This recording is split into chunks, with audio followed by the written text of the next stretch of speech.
जगह नहीं जाते। तब जो विधायिका की जो अकाउंटेबिलिटी है वो अकाउंटेबिलिटी जनता के प्रति भी रिफ्लेक्ट करना है। तो ये जो एबरेशन है वो सत्संसदीय लोकतंत्र के सामने चुनौती खड़ा करे। इसलिए मैं चाहता हूं कि हम इस संवाद की बात को समझे। संवाद द इफेक्टिव लोकतंत्र के लिए सबसे बड़ी ताकत है इस देश में। हमने 73 और 74 अमेंडमेंट की। 73 और 74 अमेंडमेंट का मतलब पंचायत, एक पंचायत में 10 वार्ड पंच हैं, एक चुना हुआ सरपंच है, पंचायत समिति का सदस्य पंचायत समिति बनती है, जिला परिषद का सदस्य जिला परिषद बनेगी। प्रभावशाली ढंग से जो संवाद हो सकता है वो संसद में नहीं हो सकता, 545 आदमी में नहीं। वो संवाद सबसे अच्छा इफेक्टिव संवाद हो सकता है, वो हो सकता है पंचायत में, जहां पंचायत में 10 वार्ड पंच चुनकर सरपंच की बात करते हैं। और पंचायत का जो स्ट्रक्चर है, एक पंचायत में जो टोटल मतदाता है राजस्थान में वो 3 से 4 हजार मतदाता है। यदि साल में 2 ग्राम सभा बुलाए तो 2 ग्राम सभाएं हैं जिन पर प्रभावशाली ढंग से पंचायत का सरपंच जो निर्णय कर रहा है उन निर्णय की मॉनिटरिंग इफेक्टिव की जा सकती है। आज सरकारें जो चुनी हुई सरकारें हैं वो व्यक्तिगत लाभ की योजनाओं पर बहुत ध्यान दे रही है। आज सरकार कह रही है कि बूढ़ा आदमी तो उसको पेंशन देंगे, गरीब आदमी तो उसको मकान देंगे, और जो जितनी भी व्यवस्थाएं हैं वो व्यक्तिगत लाभ की योजना का निर्णय करने का काम सरकार कर रही है। अब आइडेंटिफिकेशन का काम कौन कर रहा है? डेमोक्रेटिक सेटअप में सबसे ज्यादा, सबसे नीचे डिनोमिनेटर का जो इलेक्टेड है वो वार्ड पंच। एक वार्ड पंच का मतलब वो 250-300 मतदाता का एक चुनाव प्रतिनिधि। 250-300 का मतलब 40-50 घर। अब 40-50 घर में कौन आदमी ऐसा है जिसके पास मकान नहीं है, कौन आदमी इतना बूढ़ा है जिसके ऊपर पेंशन देनी चाहिए, कौन आदमी ऐसा जिसके घर में कोई बाल बच्चा हो तो एनआरएच से उनका लाभ देना है। ये जो चयन करने का काम है वो इफेक्टिव ढंग से वो कर सकता है, वो वार्ड पंच कर सकता है, एमएलए नहीं कर सकता, एमपी नहीं कर सकता।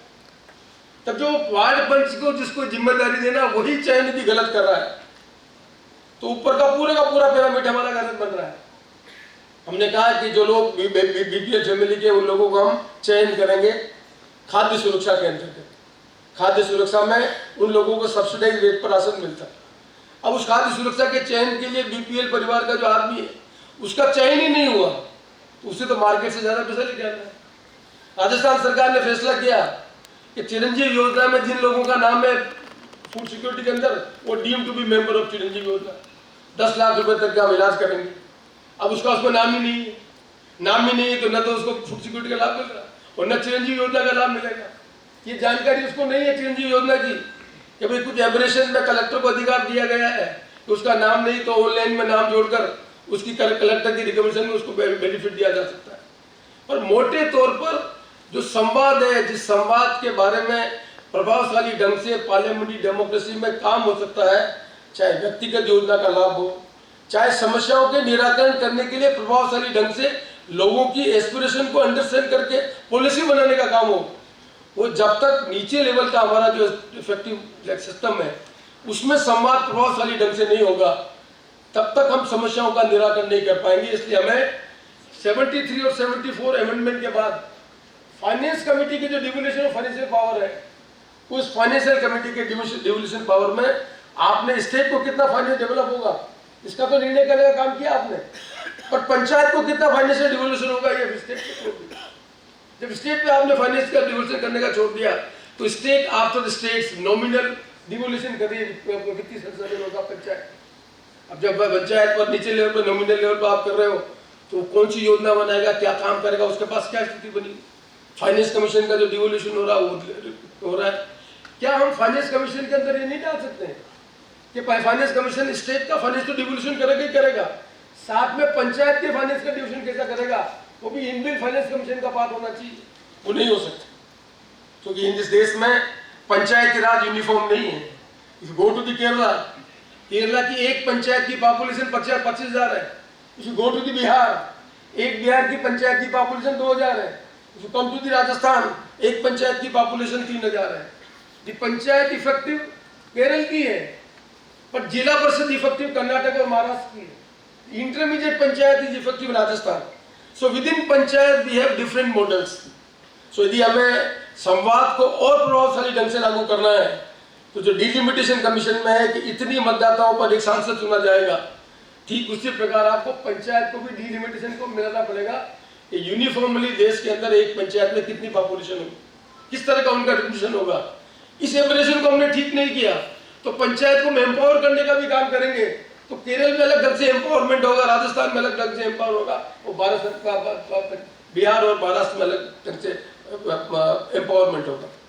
इसलिए संसदीय लोकतंत्र को मजबूत करने के लिए लोकतंत्र की जो सबसे बड़ी आवश्यकता है वो संवाद, लोक और तंत्र। और दूसरा सबसे बड़ा पार्लियामेंट्री डेमोक्रेसी की फैलेसी है, there is no word like chief minister in constitution, there is no word like chief minister, the leader of the single largest party, the leader who enjoys the majority, the leader of the house is known as chief minister, the leader of the house is known as the prime minister। अब leader of the house आपका गलाता है, क्या वो गलाया जाएगा?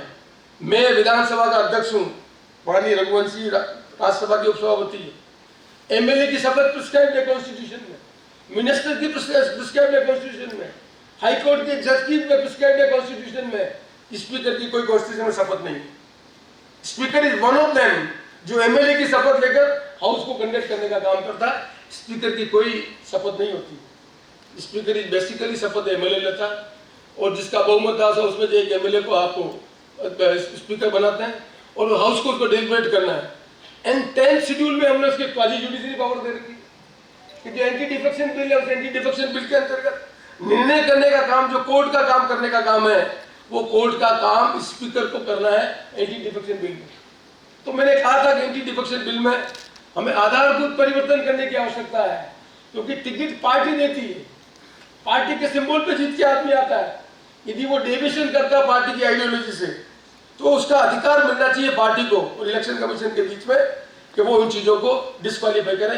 Speaker का कोई role उसमें नहीं होना चाहिए। यदि हमारे स्पीकर के पास क्वाजी जुडिशरी पावर है, उसकी ओथ नहीं है और पॉलिटिकल पावर है उसको फैसला करना है कि किसको डिस्क्वालीफाई करना है, किसको क्या करना है, तो एंटी डिफेक्शन बिल आप उठा के देख लें कि कोर्ट को इंटरवेंट करने की जरूरत पड़ रही है। और कॉन्स्टिट्यूशन में हम कहते हैं कि deliberation of house can not be discuss in the judiciary, but हमारे निर्णय के कारण इसलिए फैसला हो रहा है, हमारे निर्णय ऑब्जेक्टिव नहीं है, सब्जेक्टिव है। क्योंकि मैं भी किसी पॉलिटिकल पार्टी को रिप्रेजेंट करता हूँ, इसलिए मैं अध्यक्ष बना हुआ हूँ, तो मेरा निर्णय कहीं कहीं कोई बात करेगा।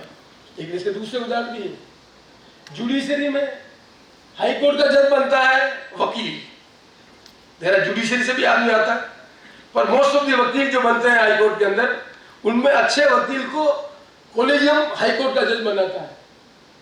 तो जो वकील कल तक किसी का क्लाइंट था उसको कर रहा है, वही आदमी हाईकोर्ट का जज बनता है। And most of the supreme court जज are from the court of vakil. अब सुप्रीम कोर्ट के जज, वो वकील जो 15-20 साल तक किसी क्लाइंट की पैरवी कर रहे थे, वो हाई कोर्ट के जज बन गए, वो सुप्रीम कोर्ट के जज बन गए। अब निर्णय करेंगे वो निर्णय हम सबको मान्य, पर हम निर्णय करने वाला जो हमारा आदमी है उसकी जुडिशरी की सर्विसेज है या नॉन जुडिशरी की सर्विसेज है। ये सब चीजें मैं इसलिए कहना चाहता हूँ कि लोकतंत्र में दो चीजें इस देश में बड़ी अजीब हो रही है। We have a parliamentary democracy where parties को इलेक्शन कमीशन में लिखा हुआ है कि हर पार्टी का चुनाव होना चाहिए, हर पार्टी का चुनाव होना चाहिए। इलेक्शन कमीशन को यह अधिकार दिया है कि पार्टी को डिस्क्वालिफिकेशन करे। हमने 52 से लगाकर आज दिन तक कितनी पार्टी को डिस्क्वालिफिकेशन किया, कितनी पार्टी का चुनाव हो रहा है, कितने पार्टी डेमोक्रेटिक सेटअप में आइडियोलॉजी के आधार पर लोगों के पास मत मांगने के लिए जा रहे हैं। आज की डेट में आइडियोलॉजी नहीं है, विनेबिलिटी एक नया फैक्टर है। जीतने की क्षमता है नहीं है, आपकी आइडियोलॉजी है या नहीं है, आपकी जीतने की क्षमता है, आपका कोई भी उद्देश्य हो, आप हमारे उस पर्पज के लिए, इस सीट के लिए जीतने के लिए उपयोगी हो, तो आपको टिकट मिलेगा। आइडियोलॉजी का आपका कमिटमेंट है या नहीं है, कोई जरूरी नहीं है। अब पार्लियामेंट्री डेमोक्रेसी विदाउट आइडियोलॉजी, क्योंकि लोगों के पास पार्टियों को जाकर अपनी नीतियों के प्रतिपादित करके वोट लेना है। जब आपके पास आइडियोलॉजिकल कमिटेड आदमी नहीं है, फिर किन नीतियों के आधार पर सरकार बनाना चाहते हैं? क्या नीतियां, जिन नीतियों के आधार पर बेसिक चीजों को आप एड्रेस करना चाहते हैं? मैं एक छोटा उदाहरण देना चाहता हूँ। 2 साल से स्कूल और कॉलेज बंद है, स्कूल और कॉलेज बंद है, क्लासरूम में टीचिंग हो ही नहीं रही। हमने टीचिंग का एक कॉन्सेप्ट बना रखा है। इवान इलिस ने एक किताब लिखी है, लर्निंग और स्कूलिंग के बीच में क्या अंतर है। स्कूलिंग का मतलब ठीक है, कमरा होगा, टीचर पढ़ाने आएगा, 45 की क्लास होगी, एग्जाम होगा, डिग्री मिलेगी, इतने साल में 12th होगा, इतने साल में MBBS